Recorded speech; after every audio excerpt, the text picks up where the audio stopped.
Bora, Mitch.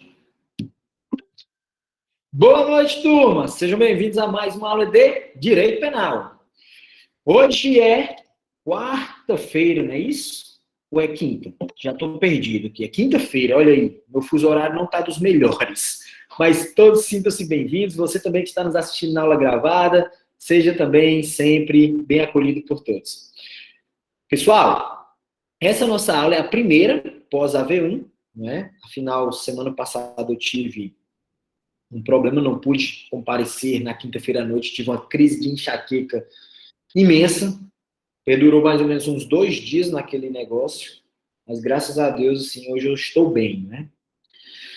E nós vamos fazer o quê? Nós vamos fazer a devolutiva da nossa questão subjetiva da AV1. Creio que vocês já estão bem atentos no tocante ao que a gente estudou e o que era pedido na questão, mas mesmo assim é bom a gente dar aquela visitada. Estou abrindo aqui o Canvas para dar uma olhadinha na questão subjetiva e compartilhar com vocês. Tinha aqui. Vou compartilhar com vocês agora.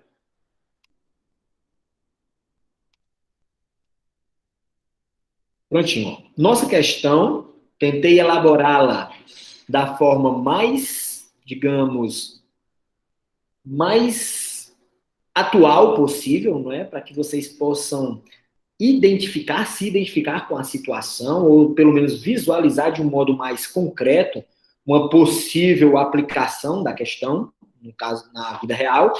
E aí eu lancei esta, envolvendo a pandemia, né?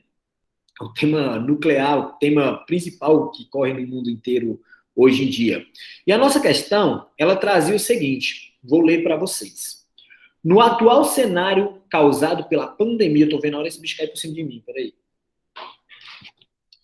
No atual cenário causado pela pandemia da Covid-19, o mundo jurídico também foi diretamente afetado. Na seara penal, muitos dispositivos que eram considerados como secundários ou esquecidos passaram a figurar como principais delitos cometidos nesse período. Um exemplo deles é o crime previsto no artigo 268 do Código Penal, qual seja o de infração de medida sanitária preventiva. Vejamos a sua redação. Artigo 228, tá lá a redaçãozinha dele, beleza. Seguindo, como medidas que viabilizaram a aplicação do dispositivo ora reproduzido, foram editados diversos diplomas normativos com determinações que visam o combate à pandemia. Dentre elas, destacam-se a Lei 13.979, editada em 2020, Portaria do Ministério da Saúde 356/2020 e Portaria Interministerial número 5 de 2020. Supondo que a pandemia cesse e o coronavírus não seja mais uma ameaça à saúde pública e venham ser revogados os referidos diplomas normativos ao final de 2021, poderíamos afirmar que ocorreria a extinção da punibilidade do agente se tivesse infringido as determinações impostas por tais normativos? Fundamente. Modéstia à parte, eu achei essa questão até um pouquinho inteligente, né? Interessante. E que consegui trazer à tona o cenário do artigo 268 do Código Penal, trazendo também institutos basilares que às vezes são negligenciados, que nós vemos lá na parte geral. Vamos lá. Primeiro ponto que nós temos que começar a observar. Primeiro ponto é que este artigo aqui, o 218 do Código Penal, é uma norma penal em branco, né? É uma norma penal em branco. Quer dizer o quê? Ela precisa de complementação. Olha a redação do 268, como é clara. Infringir determinação do poder público. Essa determinação do poder público é o complemento. Tem que ter um decreto, um ato normativo, uma lei, enfim, trazendo uma determinação do poder público. Que vise o quê? Não é só uma determinação qualquer. Tem que ter um objeto específico. Que vise o quê? Impedir introdução ou propagação de doença contagiosa. Né? Então, com essa redação, nós já identificamos o quê? Temos aqui um claro exemplo de norma penal em branco, que precisa de complementação. E o interessante é, os exemplos que eu trouxe são tanto complementação de uma lei, né, trazida pelo legislativo, como também trouxe uma complementação trazida de atos do executivo, que são as portarias. Essa temática não bastaria que vocês visualizassem que trata-se de uma norma penal em branco. Fazia-se necessário que vocês fossem visitar outros institutos lá no Código Penal, na parte geral. Quais deles? Vamos lá. Um dos que vocês precisavam dar uma estudada, uma refletida, uma revisada, se caso necessário, era o Instituto da Abolitio Criminis, não é? Nós precisávamos dar uma estudada para aprender um pouco sobre a Abolitio Criminis, que é no caso de uma figura ser tida como criminosa, ela desaparecer da ordem jurídica, causando, consequentemente, a extinção da punibilidade. Beleza. Só que não bastava aí. Teríamos que ter algo mais. Teríamos que estudar algo mais. Mas antes de falar desse algo mais, também é importante eu faço uma analogia de um exemplo que se enquadraria aqui, que melhorará a visão de vocês da nossa questão. Vamos trazer o exemplo do artigo 33 da Lei de Drogas, né? Tráfico de entorpecentes, artigo 33 da Lei de Drogas. O que é que o artigo 33 nos diz, né? Que praticar o tráfico de drogas com aquele monte de núcleos, né? De substância entorpecente, tal. O que é droga para a Lei de Drogas? É exatamente o que está previsto em uma portaria da Anvisa. É um ato administrativo que prevê o que são substâncias entorpecentes. Beleza.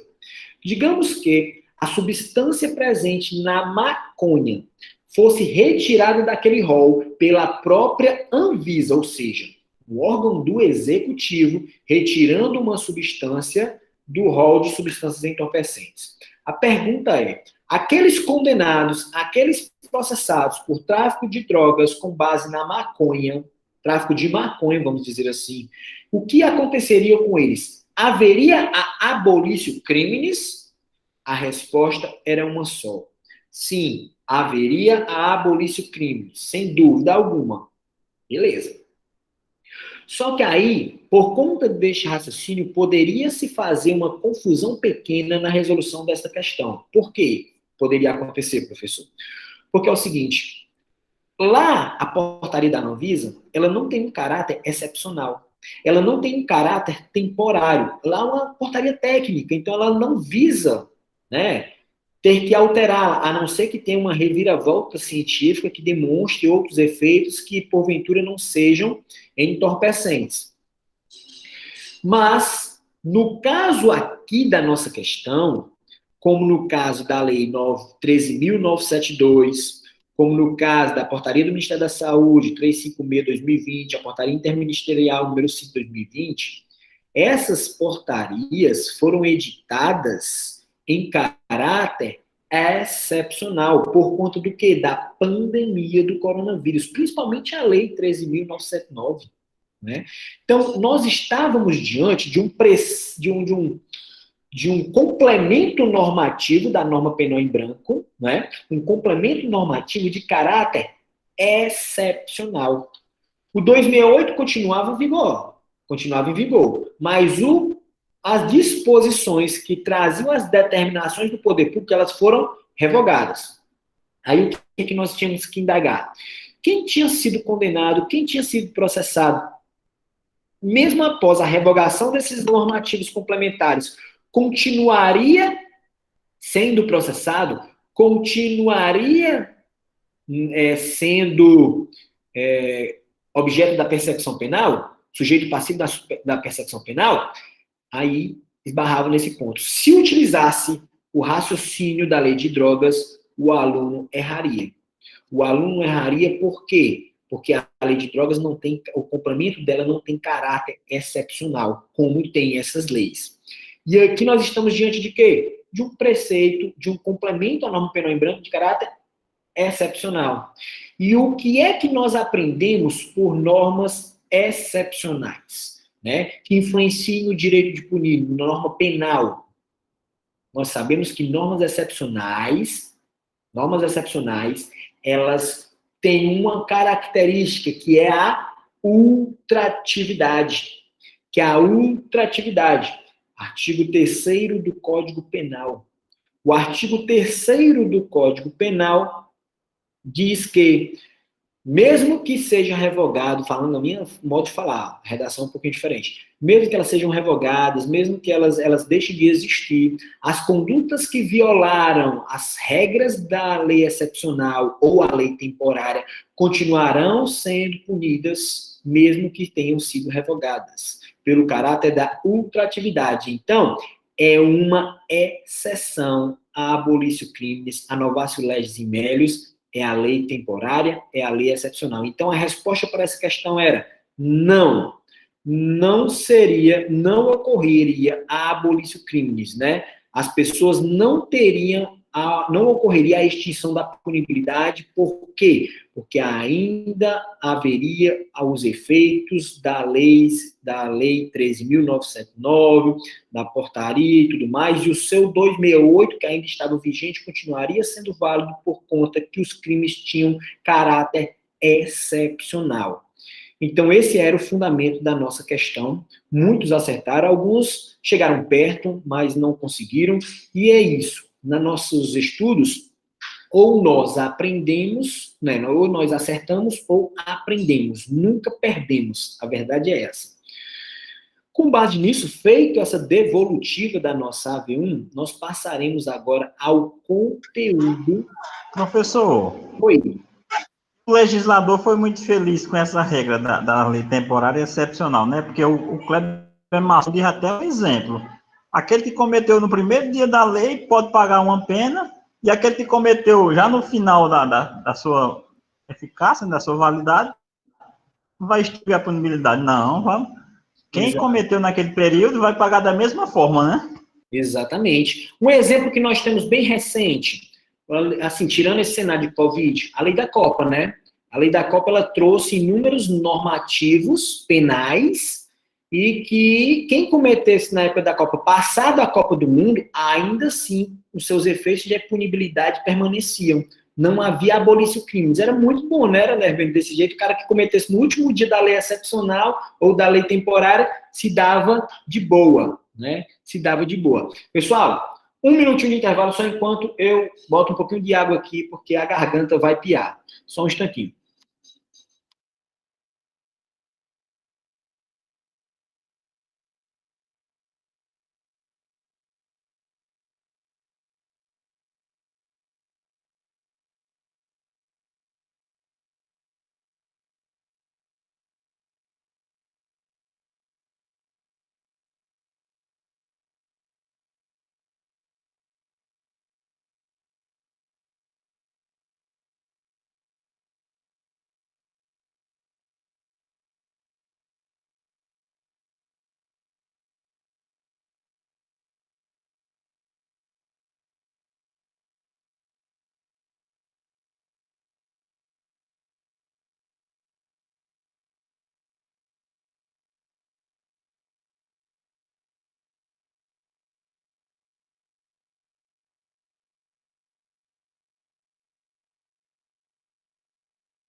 Opa! Estamos aqui. Então, pessoal, aos alunos que entraram depois, né, que a gente ainda estava antes da gravação, eu estava falando para alguns, né, estava demonstrando isso aqui, ó, para vocês verem, ó. Olha essa pilha aqui de livro, ó. Isso aqui tudo é a pilha de livro que eu estou usando só por conta de um memorial. Só por conta de umas alegações finais, que é o que a gente estudou na última aula. Não foi? Que a gente estudou na última aula. Vou dar até uma demonstraçãozinha para vocês aqui, ó, no outro computador. Olha só. Ver se vocês conseguem visualizar. Estão vendo aqui, ó? Aqui eu fui intimado para apresentar as alegações finais, né, ó. Todo trabalhando as teses, ó, absorção sumária, Vocês vendo isso na prática. Advogado dativo, professor? Não, essa daqui é constituído mesmo. Inexistência de crime, trabalhando todas aquelas coisas que eu falei com vocês, ó. Trabalhando mesmo a questão, mesmo demonstrando que não houve crime. Aqui eu fiz questão de fazer como é que eu posso falar? A reprodução escrita do depoimento da vítima, né? Porque ele é nuclear. Olha só um trechozinho aqui, ó. Cadê? Queria que vocês vissem aqui para vocês surpreenderem que ainda assim o promotor de justiça pediu a pronúncia.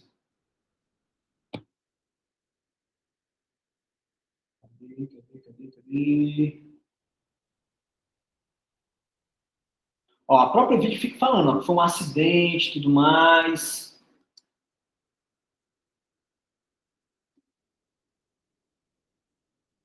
Foi o fato que eu disse que o cara lá, ele tacou a faca nos peitos, querendo se matar, e ela foi tentar impedir. Ó. Aí, enfim, depois eu mando até para vocês darem uma olhada depois. Aí eu venho, né, fazendo aqui, foi o depoimento dele, a versão do acusado. Aqui eu fui bem sucinto, porque até mesmo eu fiz que ele está sendo em silêncio, porque a mulher já falou tudo. Aí falo aqui, ó, poderíamos falar em conduta criminosa? Não, aí aqui eu vou para a parte técnica mesmo para demonstrar que não existiu dolo, não existiu culpa. Vou trabalhando tudo isso daí, ó. Essa parte aqui, eu sei que só vão ler se for necessário mesmo, mas eu fiz bem feito. Ó o tópicozinho da desclassificação. Subsidiário, ó. Pedidozinho subsidiário. Até eu comecei, ó. Convicto estamos de que a decisão mais acertada é da absolvição sumária, contudo a defesa não se pode dar o luxo de atuar no tudo ou nada. Assim, caso não seja acolhida a tese de absolvição sumária, requeremos subsidiariamente que acolha o pedido de desclassificação, já que distante estamos de uma hipótese de crime contra a vida. Aí eu vou fundamentando, ó, 419, e vou lá, fiz pequenininho. Aqui ainda eu vou desenvolver a questão da crítica ao indúbio pro societate, né, que foi um dos argumentos utilizados pelo MP. Essa peça que eu vou mandar para vocês depois que daqui a umas 2 semanas eu mando para vocês. Beleza? Essa daqui. Tô brincando, eu mando para vocês. Deixa eu só concluir, protocolar. Eu vou mandar porque serve de aprendizado para vocês, tá? Então vamos lá. Feito isso, deixa eu compartilhar aqui o nosso slide.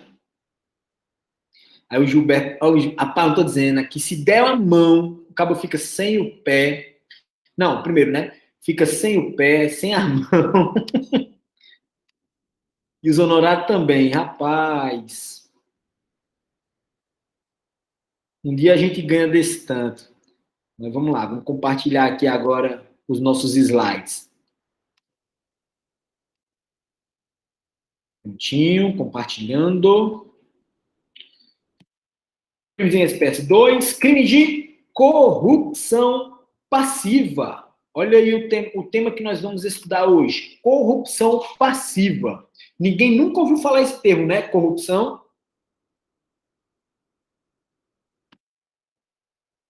Então, vamos lá. Herbenes, e falando em dativo, olha o presente que apareceu para mim. Uma nomeação. A defensoria saiu daqui do município, ó, que apareceu para mim, uma nomeação do defensor dativo, para ir com a audiência.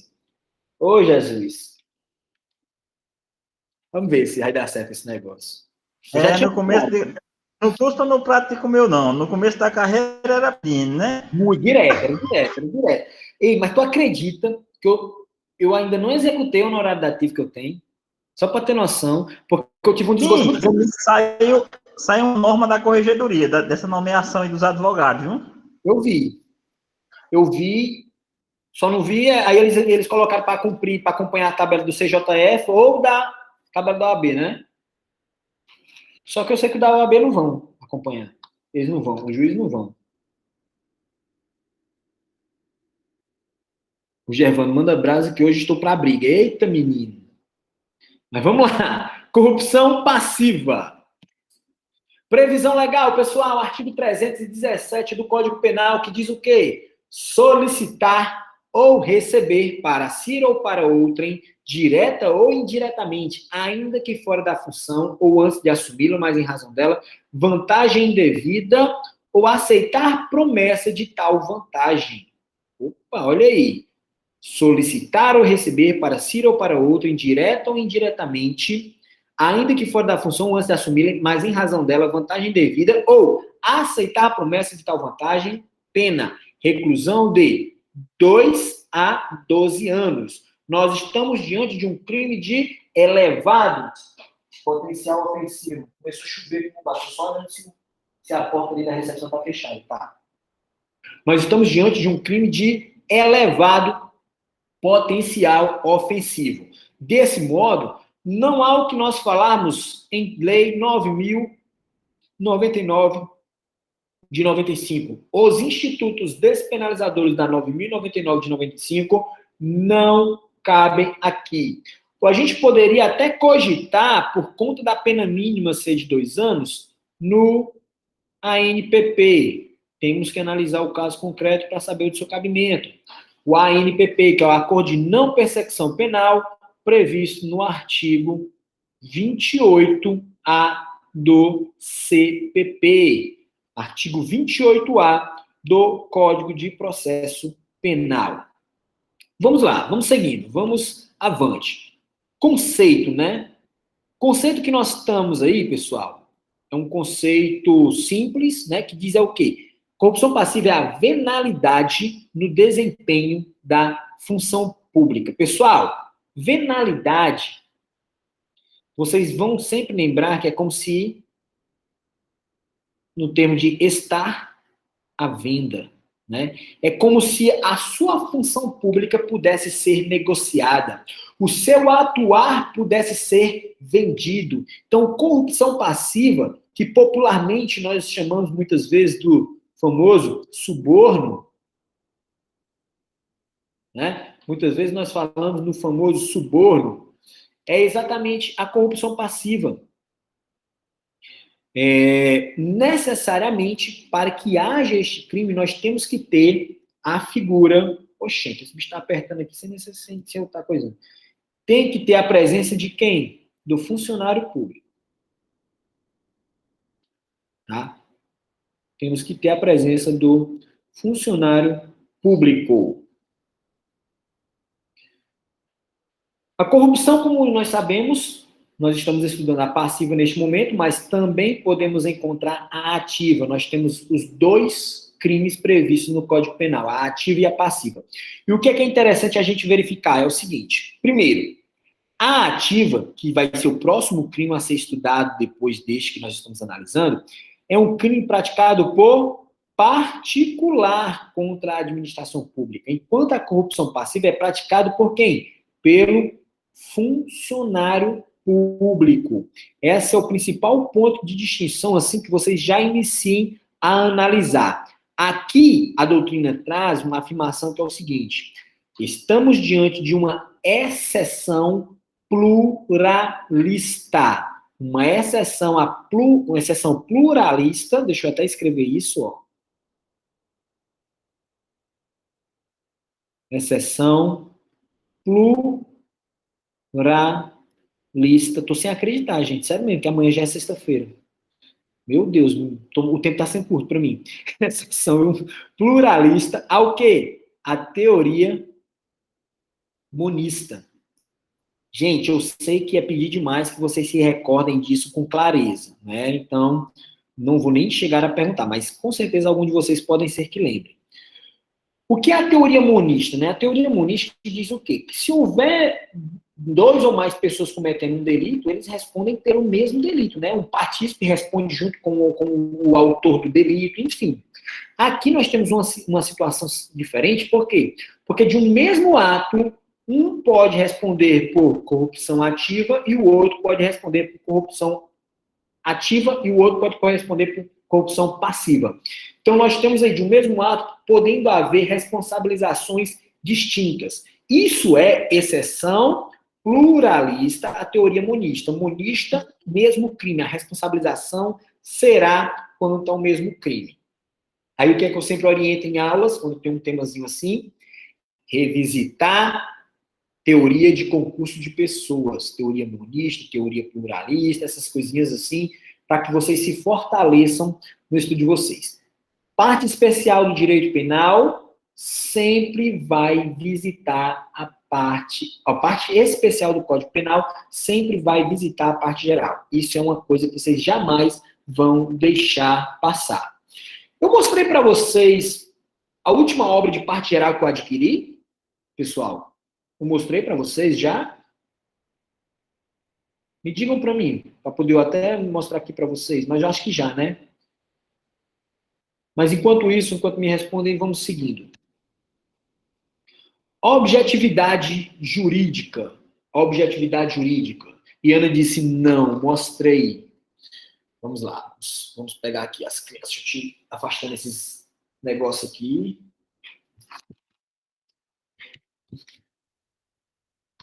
Pronto, foi esse aqui, ó. Foi esse aqui do João Paulo Martinelli, Leonardo Smith de Bem. Olha só a largura da criança, só parte geral.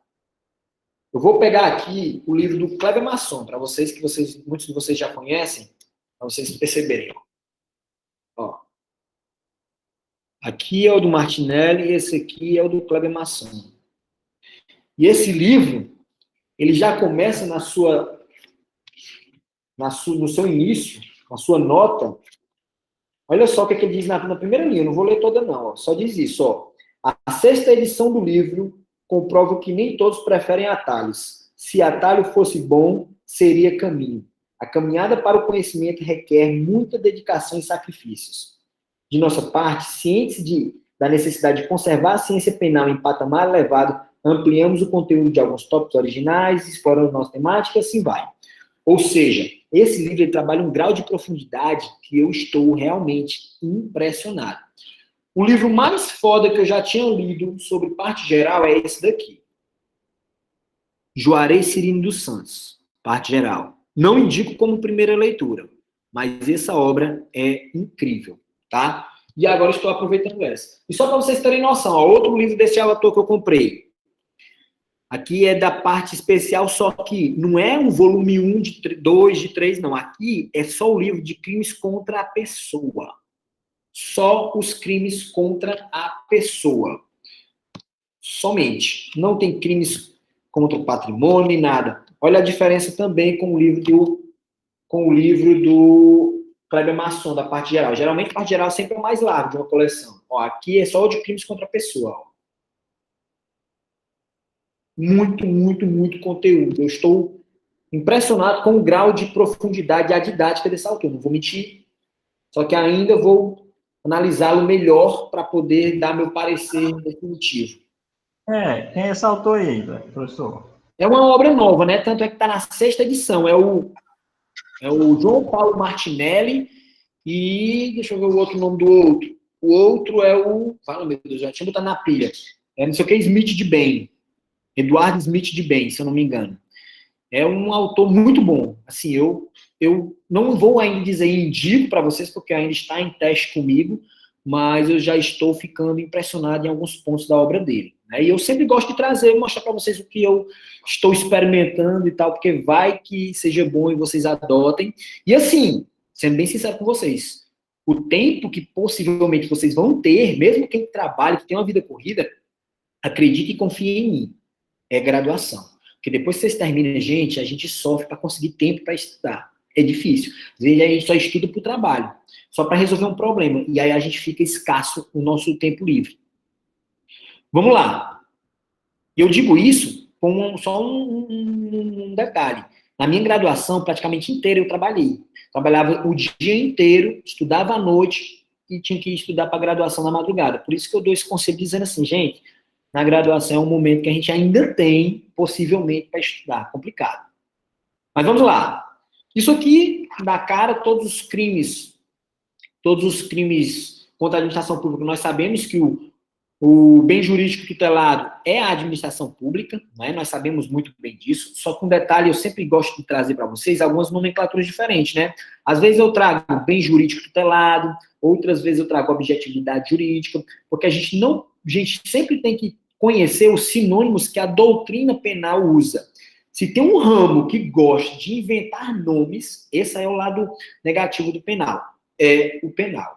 O penal tem teoria de tudo que possa imaginar, sinônimos do que possa, o que a sua imaginação puder falar. Então, eu já fico trabalhando isso de modo inconsciente para vocês, trazendo uma hora eu falo bem jurídico, outra hora eu falo objetividade jurídica, enfim, e vamos trabalhando.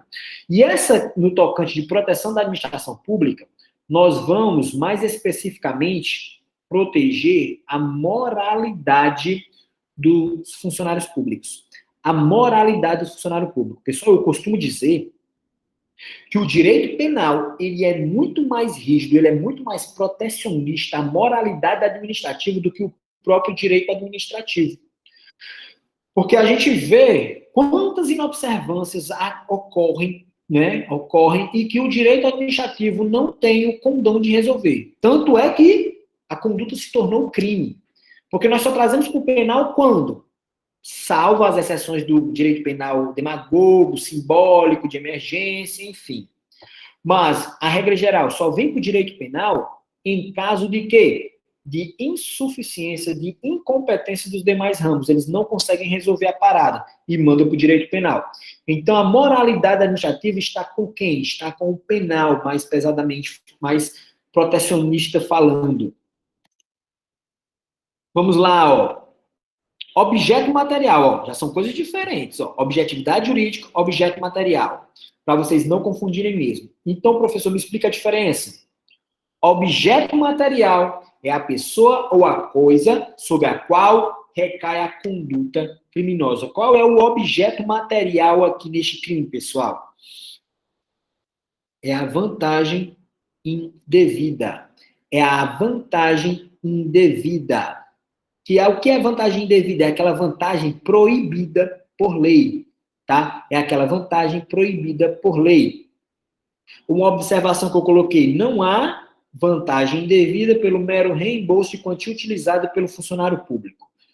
Digamos que, por exemplo, funcionário público, um oficial de justiça utiliza um Uber para cumprir mandados e depois ele vai lá pleiteia o seu reembolso, enfim. Ele não vai incorrer em corrupção passiva, né? Só que, por outro lado, pode caracterizar a vantagem indevida se ele receber um reembolso em valor exageradamente excessivo, né? Aí pode configurar, sim, corrupção passiva. Por quê? Porque ele está recebendo vantagem indevida para cumprir o seu mistério.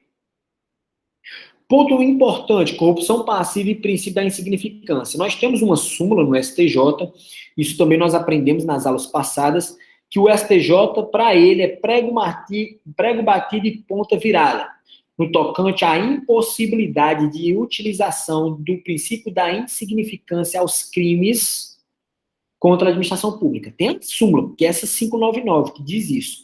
O STF, ele possui um posicionamento diferente. Ele diz o quê? Que crime contra a administração pública, por si só, não afasta o princípio da insignificância, né? O STF trabalha essa tese. Só que, cá para nós, vocês conseguem observar o princípio da insignificância no tocante à corrupção passiva? Digam para mim aí, participem comigo, falem para mim.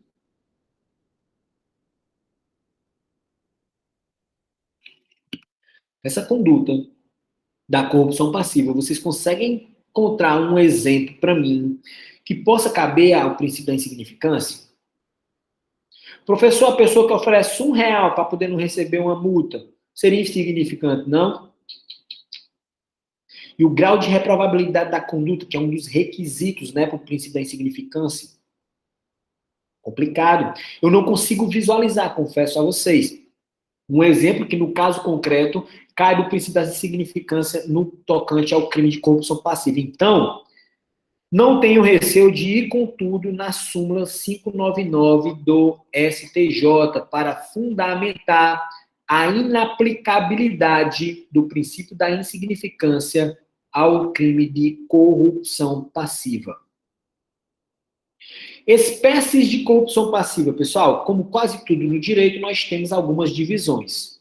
Nós temos a corrupção passiva própria, nós temos a corrupção passiva imprópria. Também, do mesmo modo, nós temos a antecedente e a subsequente. Na tela de vocês, nós fazemos uma diferença entre a corrupção passiva própria e da imprópria. Na própria, o funcionário público lá, ele vai negociar o quê? Um ato ilícito. O ato que ele vai praticar é um ato ilícito. E ele vai negociar este ato ilícito em troca do quê? Da vantagem indevida. Olha o exemplo que eu coloquei. Deixar de multar motorista com documentação irregular.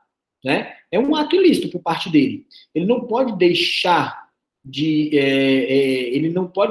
multar, que é o dever funcional, mas se ele tem a documentação irregular, que isso aqui é um ato ilícito, ele tem que multar. Então, ele está negociando este ato ilícito, que é o motorista dirigindo em situação irregular e para não ser multado, e recebendo a vantagem indevida. Já no caso da imprópria, na corrupção passiva imprópria, o que ele negocia é um ato lícito. O que ele negocia é um ato lícito, só que ele recebe o que? A vantagem indevidamente. Imagina o oficial de justiça recebendo para cumprir o seu mistério, para realizar uma citação. Ele é procurado, né, pelo particular, pelo, digamos, o autor de uma ação. Chegou, rapaz, cita lá o acusado, ou o réu, não sei o quê. Pois é, rapaz, tem muita petição, não sei o quê, ou muitos mandados aqui para cumprir e tal. Rapaz, eu te dou 500 conto. Tu agiliza? Opa, ele aceitou, né, a promessa. Então, ele já incorporou, ele já consumou o delito da corrupção passiva. Então, ele negociou um ato lícito. Citação é um ato lícito. Né? Exerceu sua obrigação é um ato lícito. O ato ilícito aqui é o deixar de multar. Né? O funcionário público deixou de multar. Isso é ilícito.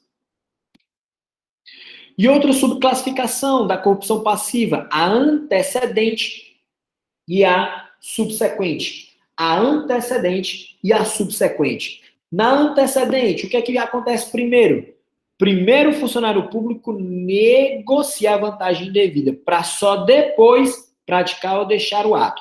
Na subsequente, a vantagem indevida vem depois, ou seja, o ato ele já foi praticado pelo funcionário público.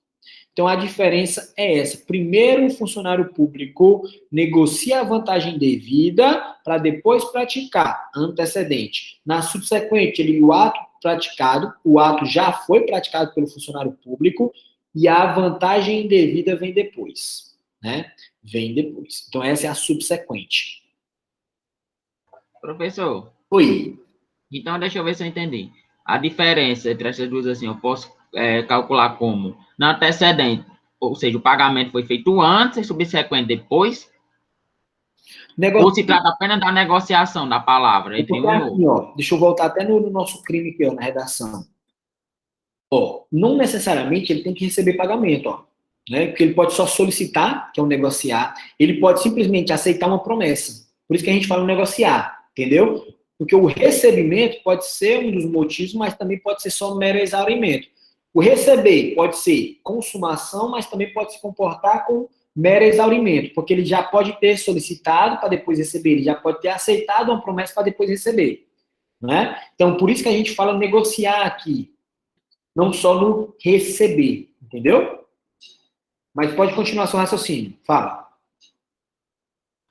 Não, porque ó, na questão do negociar, por exemplo, ele negocia a vantagem ou pode receber também, né, no caso? Negociou está incluindo todos esses três gêneros. Negociar, ele pode ter solicitado, ele já pode ter recebido, ele pode ter aceitado uma promessa. Tá? Os três verbos estão dentro desse âmbito que eu falei negociar. Então, pode falar. Dar um exemplo do subsequente? Do subsequente, a vantagem devida refere-se a ato já praticado. Por exemplo, vamos ver aqui. Pronto. Funcionário público lançou uma multa, né? Lançou uma multa. Deixa eu ver se eu consigo, se esse exemplo vai cair, vai se enquadrar mesmo.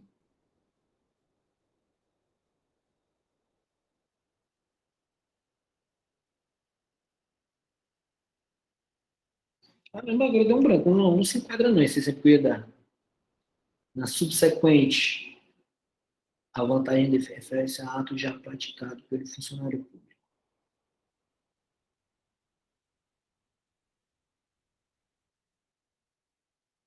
Cara, e Alisson, eu vou pensar direitinho, porque na minha cabeça agora, o exemplo que eu ia dar não se enquadra a meu ver. Não estou conseguindo visualizar bem. Só a ordem natural das coisas. A negociação ocorre depois do ato já ter sido praticado. O ato já ter sido praticado pelo funcionário público. Tem um exemplo aqui, professor, que o investigador de polícia que recebe um relógio valioso de um indivíduo que no passado não investigou. Ele praticou o ato lá atrás e recebeu a vantagem agora, né? Pode ser. Repete de novo o exemplo, por favor, repete. Um investigador de polícia que recebe um relógio valioso de um indivíduo, pois no passado não investigou. Ah, então ele deixou de realizar o ato, não é isso? Foi pela omissão, né? Pode se caracterizar pela omissão. Não, perfeito. Ele recebeu a vantagem depois que praticou o ato. Ele deixou de investigar lá atrás. Isso. Pronto. Não, a gente não tem muita dor de cabeça aqui, não, ó. Presta bem atenção. O negócio, olha só, pessoal. O negócio aqui, eu estava quebrando minha cabeça demais, mas foi bom que você falar isso, Rebenz, que agora clareou tudo. Olha só. Ele pode ter realizado exatamente, vamos lá, digamos que ele fez o seu mistério, o funcionário público lá, ele chegou para multar um veículo, porque aí ele nem solicitou e não fez nada. Ele simplesmente não multou, né? Ele não multou, ele nem pediu, ele não solicitou nenhum valor. Ele simplesmente deixou de multar o veículo. Do nada veio um particular, desce do carro, chega, depois dele já ter se omitido, e vai lá e dá o dinheiro, R$50 para ele. Sendo que ele não solicitou, mas ele recebeu. Entendeu? Então, a negociação ocorreu depois da prática do ato, seja com ação ou com omissão. Deu para compreender agora, Yara? Deu, agora eu entendi. O mesmo caso também do Hermes, que ele trouxe. O inspetor, né, o investigador, ele tinha investigado ou não investigado, tanto faz, digamos que pode ser, vamos falar de um crime. O investigador, ele fez o seu mistério, foi lá, investigou, fez tudo direitinho, né? Aí vem um familiar da vítima e chega e dá esse relógio. Ou seja, o ato foi praticado em conformidade, tudo direitinho. Só que recebeu uma vantagem indevida. Aquela vantagem ele não poderia receber, é corrupção passiva. Para clarear o exemplo do antecedente, ó. O oficial de justiça que determina determinada quantia de dinheiro para não citar o réu. Isso. Ele está negociando antes da realização do ato. Exatamente. Exemplo. Oi? Não, diga assim, com os exemplos agora clareou. Depende da prática do ato. A vantagem vem antes ou depois, né? Eu vou ser sincero, você sabe o que foi que bateu na minha mente na hora que deu um branco? Causou uma bobagem, para tu ver. O professor também causa bug na mente. Na hora lá, eu só estava visando só a questão da ilicitude, entendeu? Eu só estava vendo aquela questão da ilicitude, aí deu um branco. Aí quando tu bateu o exemplo, eu disse, poxa, eu tô viajando aqui na maionese, poxa. Porque o verbo, quando a gente vai olhar o crime, aqui, ó, é solicitar, receber para si ou para outro, direto ou indiretamente, ainda que fora da função ou antes de assumi-la, mas em razão dela, vantagem devida. Pouco importa se o ato é ilícito ou o ato é lícito, para configurar o gênero. Eu acho que esses dois verbos, o solicitar é o antecedente e o receber é o subsequente. Receber os dois verbos que estão no... Não, ele pode ser antecedente também o receber, né? Porque ele pode receber para depois praticar, sem ter ele nem negociado. Professor, eu acho que o antecedente seria quando você faz a promessa. Tá entendendo? Não, a questão é o ato, ó, se a negociação, porque, por exemplo, eu posso solicitar antes de fazer o ato.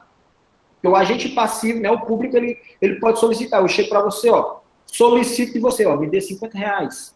Caiu, pratico o ato. R$50 que eu faço isso para você. É antecedente. Esse eu estou pedindo. Agora, você pode chegar para mim, ó, se você fizer esse ato, te dou R$50. Esse é o promessa. Aí, se eu aceito, pronto, já negociou. Aí, se eu vou ou não realizo o ato. Mas no momento da aceitação, que é a negociação, né? Que a negociação ocorre. Na hora que eu aceito, consumo. Na hora que eu solicito, consuma. E o recebimento, se não houve nenhum nem esse outro, já é a consumação também.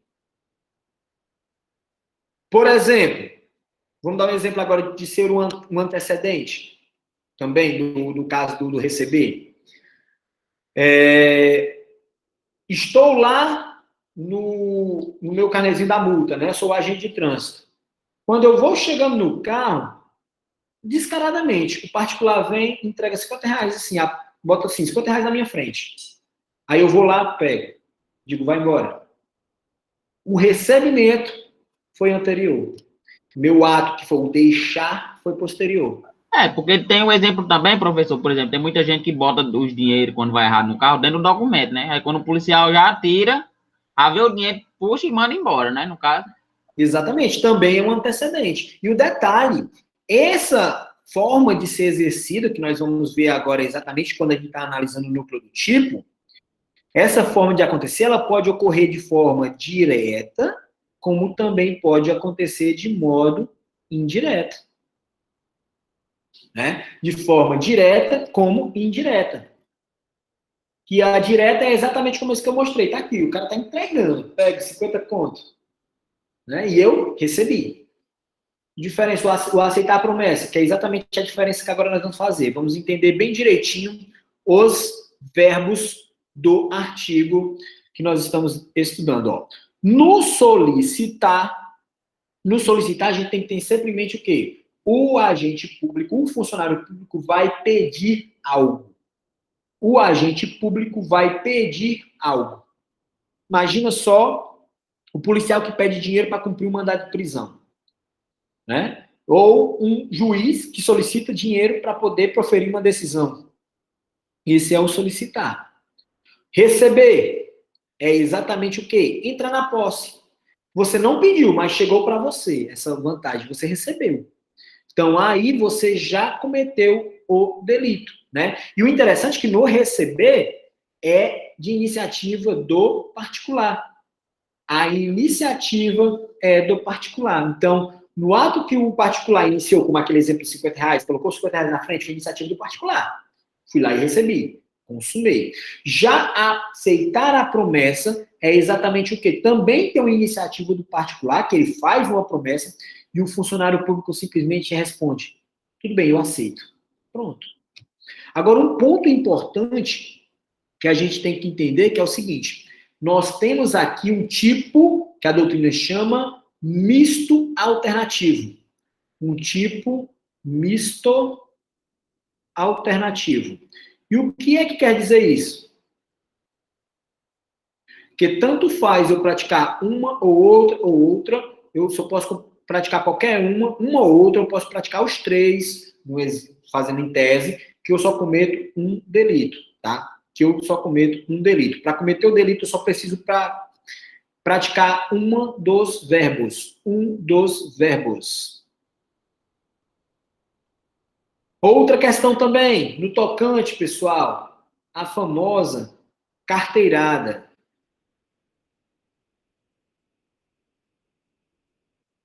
A carteirada poderia ser entendida nesse dispositivo, no artigo 303? Poderia ser configurado no 333, 317, estou confundindo com o artigo e misturando com outra coisa. Poderia ser configurado no 317 do Código Penal ou não a carteirada, pessoal? A resposta é que não. Tá? A resposta é que não. Por quê? Porque a nossa famosa carteirada que nós conhecemos só pelos livros, né? Porque a gente sabe que isso não existe no Brasil. A famosa carteirada é figura hoje de abuso de autoridade. E qual é a diferença que nós temos no tratamento? Quando um crime é abuso de autoridade e quando um crime é de corrupção passiva? Olha o esquemazinho que está na tela de vocês. Ó. No primeiro, há uma permuta, ou seja, a negociação entre o ato que o funcionário público deve exercer e a vantagem indevida. Há uma negociação realmente, eu faço ou não faço e recebo. Ou aceito a promessa, enfim, ou solicito. Há uma negociação. Já no abuso de autoridade não tem Não tem negociação, não tem permuta de vantagens, né? Não tem permuta entre realizar um ato e receber a vantagem devida. E o exemplo, olha só que interessante. O funcionário público não paga a conta do restaurante e arquiva o inquérito policial contra o dono, né? Em favor do dono, melhor dizendo. Ele não paga a conta do restaurante e a vantagem indevida, por conta desse não pagar nesse restaurante, ele vai lá, o promotor de justiça vai lá e arquiva o inquérito policial contra esse dono do restaurante que não o cobra. Isso aí, corrupção passiva. Abuso de autoridade, ele vai lá e diz, não pago a conta, porque eu sou o promotor de justiça. Ele não está negociando vantagem indevida. Não está tendo uma permuta, uma troca de benefícios. Simplesmente ele se impõe na vantagem indevida. A obter a vantagem indevida, sem oferecer nada em troca dos seus serviços. Essa é a grande diferença da abuso de autoridade e da corrupção passiva. Consumação e tentativa. Esse é o ponto mais interessante que, às vezes, quando eu explico inicialmente lá atrás, muitos não entendem. Porque a gente tem a figurinha do receber, né? Nós temos a figurinha do receber. Este receber, ele pode ser tanto o momento da consumação, eu acho que isso não vai estar no material de vocês, não. Então, lembrem disso, que é a explicação mesmo. Da consumação, como também poderá ser mero exaurimento. Por quê? Porque nós temos outras duas figuras, né? Que é o de solicitar e aceitar promessa. A partir do momento que o funcionário público solicita, ele acaba de consumar o delito. A partir do momento em que o funcionário público aceita a promessa, ele acaba de consumar o delito. Então, se pouco importa se aqui ou aqui, ele de fato vai receber a vantagem devida. Pouco importa se de fato ele vai ou não praticar o ato. Olha aí. O que é a consumação é exatamente a prática do verbo. É ele solicitar. Né? É o fato do agente solicitar. É o fato do agente aceitar a promessa. A partir do momento em que ele realiza o verbo, ele consuma o delito.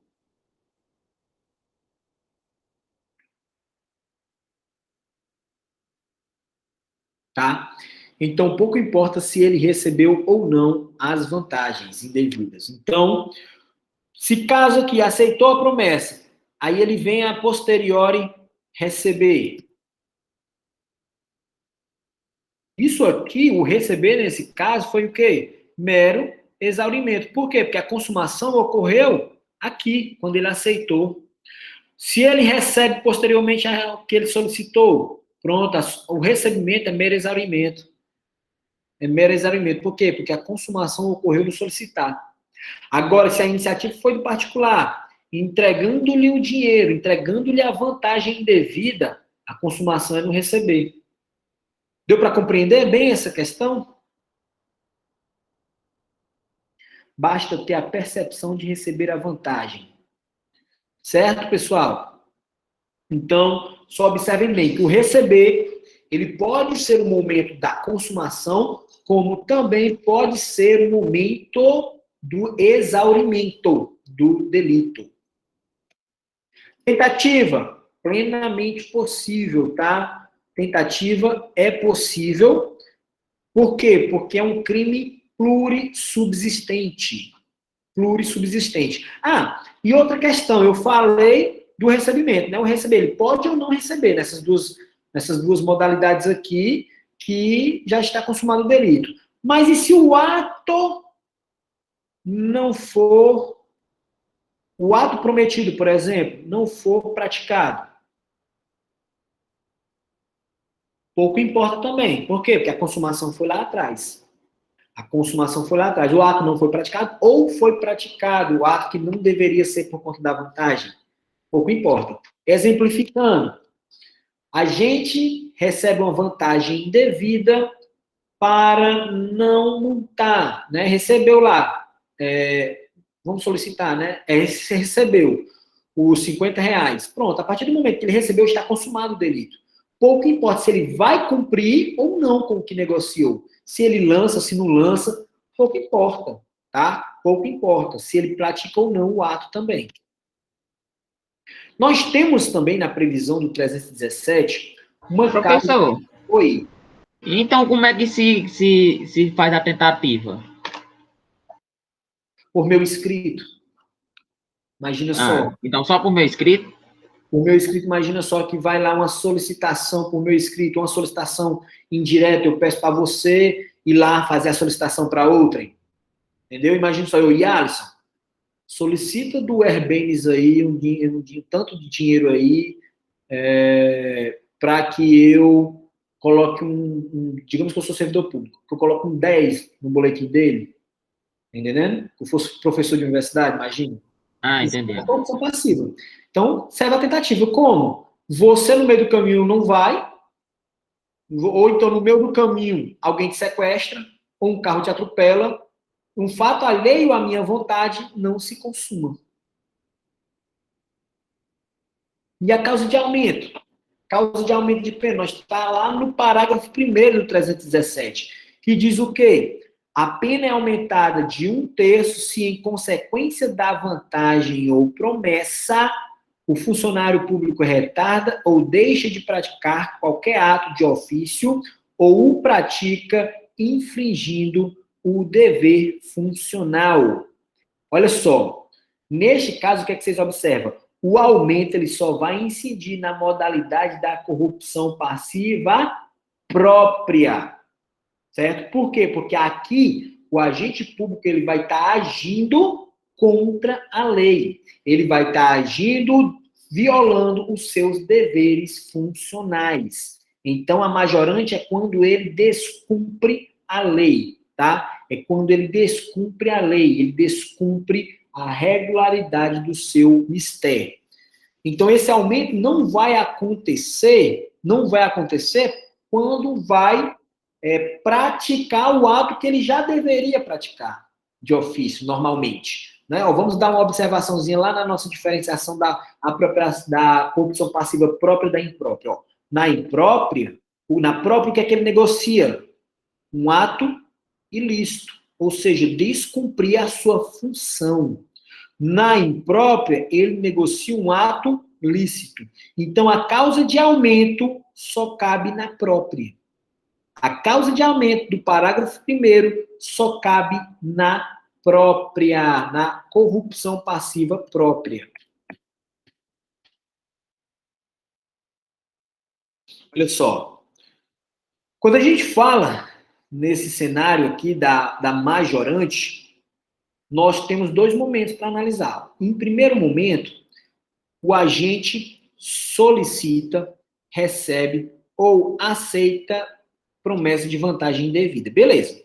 O crime já está consumado. Pouco importa qual o tipo, se é próprio ou impróprio. Já está consumado. Só que, se o agente deixa de praticar, retarda a prática do ato, ou pratica com violação a dever funcional ato de ofício, vai incorrer o quê? A majorante. Vai incorrer a majorante. Por exemplo, eu recebo uma vantagem indevida para multar um estabelecimento. Eu sou, por exemplo, fiscal da vigilância sanitária. Eu recebo um tanto para ir lá no estabelecimento e multar um estabelecimento que realmente está violando normas sanitárias. Eu estou aqui negociando um ato lícito, que é a minha fiscalização. E eu vou multá-lo e eu encontro realmente que lá está violando. Me informa, estão tendo violação, e eu constato que está violação. E eu aceito a promessa da vantagem indevida. Neste caso, eu só vou ter o quê?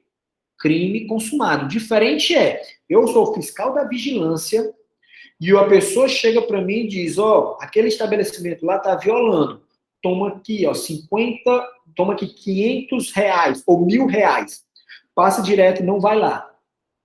Estão vendo? Então aqui, além de consumado, vai incluir o quê? A majorante. Por quê? Porque eu deixei de praticar ou retardei a prática do meu ato de ofício. Ficou claro isso daí, pessoal? Professor, e a pessoa que oferece incorre em qual delito? A pessoa que oferece incorre em qual delito? Olha só, corrupção ativa, não é? Nós temos aí que, por exemplo, lá, se a gente for lá no 333, deixa eu colocar aqui, eu tô com... Isso é Código Penal que eu tô aberto aqui? Não, deixa eu colocar o Código Penal. CP. Cada um vai de método de vocês. Vamos ler a redação do 333. Deixa eu compartilhar com vocês aqui, ó. Corrupção ativa, olha só. Oferecer, prometer vantagem indevida a quem? Funcionário público. Para quê? Para ele praticar, omitir ou retardar o ato de ofício. Mesma pena, 2 a 12 anos. Essa é a corrupção ativa. Então, o particular, pessoa, pode nem ser particular também, né? Quem oferece a vantagem indevida a funcionário público, ele incorre em corrupção ativa. Nós ainda vamos estudar o delito da corrupção ativa. Tá bem? Ficou claro, Iana? Vamos lá. Observação. Quando a prática do ato configurar crime autônomo, não gera majorante, para evitar o bis in idem. Excelente observação, e vocês vão entender agora. Vamos ver se vocês lembram, eu não estou lembrando o artigo agora, o número do artigo, mas nós temos, deixa eu ver aqui, nós temos aquele crime que era do peculato, o crime do peculato eletrônico, 313 alguma coisa, não sei se é o A ou é o B. Nós temos lá o peculato eletrônico, deixa eu colocar aqui, 313, vou colocar o A. Se caso estiver errado, vocês, quando estiverem assistindo essa aula, podem se autocorrigir. Vou colocar aqui como sendo peculato eletrônico. Eu acho que é o A mesmo, tenho quase certeza. Olha só, no peculato eletrônico, tem uma modalidade que a gente só faz o quê? Que a gente só altera os dados, a gente não mexe no sistema, né? O agente lá, o funcionário público, ele só altera os dados, exclui o dado, enfim, mas ele não mexe na integralidade do sistema. Aí, digamos só o seguinte, olha o cenário. A pessoa chega e oferece, ou melhor, ele mesmo fez de negócio, a carreira pública dele, ele começou a solicitar dinheiro para excluir multas de trânsito no sistema. Eu já tive a oportunidade de trabalhar em órgão de trânsito, onde eu tinha até mesmo a autonomia de poder excluir ou não, porque eu fazia parte da junta de defesa prévia, né? Eu fazia parte do setor de defesa prévia. Gente, com todas as letras. É uma coisa, uma facilidade que é só apertar um clicado, está excluída a multa, não é? Se não houver uma fiscalização em cima de você, você canta e faz o que quiser. Só que é muito, né? Vamos observar um detalhe, é muita coragem em jogar uma carreira pública fora. Daí, a gente vê com uma facilidade. Imagina só que essa pessoa baixa a guarda e começa a fazer disso a vida um negócio. Começa excluindo multa por dinheiro. Ah, me pague tanto que eu excluo sua multa. Me paga tanto que me exclui essa multa. Neste caso, ele já consumou a corrupção passiva, né? Corrupção passiva, 317, não tem o que a gente falar. 317 está consumado. Só que o excluir os dados de um sistema dessa forma, ele está cometendo o que também? O peculato eletrônico. Então, ao invés de incorrer na majorante, ele vai incorrer também no 313A. Por quê? Porque é um crime autônomo. É um crime autônomo. A figura que poderia configurar uma majorante é um crime autônomo. Então, ele vai responder em concurso, tanto no 317 como no 313A.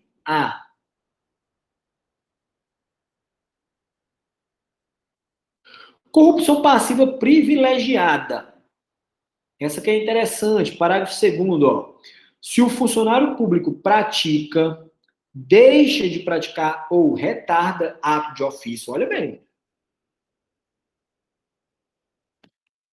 Pratica, deixa de praticar ou retarda ato de ofício. Com infração de dever funcional, isso tem que ser claro.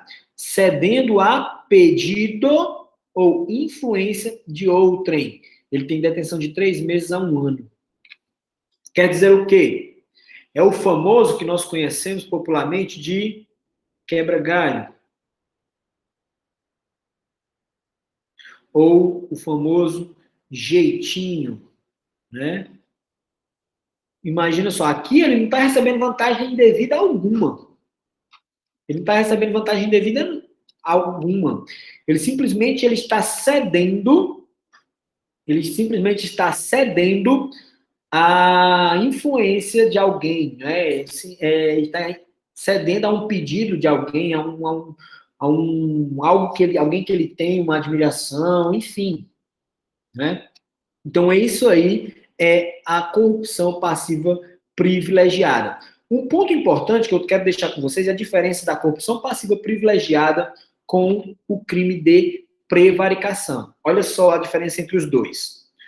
Na corrupção passiva privilegiada, o agente, ele cede diante de pedido ou influência de outro. Quer dizer o quê? Existe uma interferência externa sobre ele. Já na prevaricação, ele age espontaneamente. Ninguém age interferindo na atuação dele. Então, no primeiro caso, corrupção passiva privilegiada, o agente não busca satisfazer interesse ou sentimento pessoal. No segundo, o agente busca satisfazer interesse ou sentimento pessoal. Então, a diferença da praticar ou deixar de praticar, enfim, na prevaricação para a corrupção passiva privilegiada é exatamente na interferência externa. Interferência externa. E a pergunta que se faz é: e quem exerce a influência para que o quebra-galho deixe de praticar o ato de ofício? Responde por algum crime? E aí? Quem vai lá, influencia? Quem chegou, cara, ajuda fulano ali, cancela a multa do carro dele. Qual coitado, tão sofrido na vida. Esse cara aí, que influenciou o agente público a não praticar o ato ou deixar de praticar o ato, incorre em crime, sim ou não?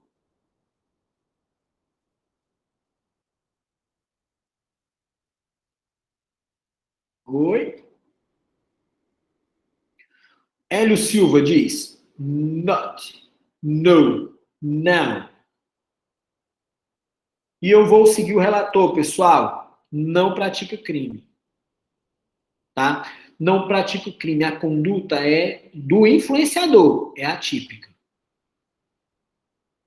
Do influenciador é atípica. Se for nesse exemplo, nesse cenário, tá? Não tem vantagem indevida, não é uma influência funcional, é simplesmente chegar, é fazer o pedido, enfim, agir de modo para que ele deixe de praticar o ato.